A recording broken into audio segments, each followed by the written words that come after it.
Isang magandang araw sa ating mga bossing at mga madam natin dyan. So ito, meron akong ipapakita sa inyo na gagawin uli natin.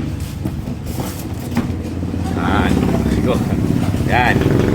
Isa siyang mugs ng Aerox. Nakita nyo mga boss, may pintura yan ha. So kami na rin bahala magtanggal ng mga pintura ng mga ipapakrom nyo. Ayan. Mug siya ng Aerox. Abangan nyo kung ano yung mangyayari dito. Ito yung likod. Yan. Ikokrom natin to. Abangan nyo ang pagtapos nito. So inuulit ko, kahit may mga pintura yan, kami na bahala magtanggal nyan. Dalhin nyo lang dito.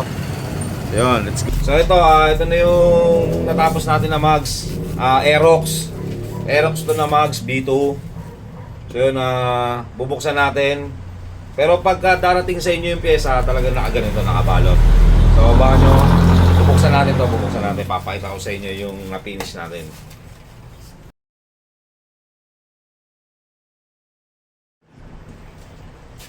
Ito na yung mugs ng Aerox, mga bossing madam. Nakakita nyo naman, nung dinala to, may pintura pa. Yan may pintura pa. Kami na nagtatanggal ng pintura, inuulit ko, kami na po nagtatanggal. Ito po ay mugs ng Aerox. Ayan, makikita nyo naman yung quality ng trabaho. Talagang malinis yan. Ito po yung likod ito po yung likod. Ito naman po yung harap. Kita nyo naman, talagang parang bagong bago. So, naulit ko po, hindi to pintura. Inabot po to ng 3 weeks process. Ang process natin 2 to 3 weeks. 2 weeks naman po pag walang ganong nakapila.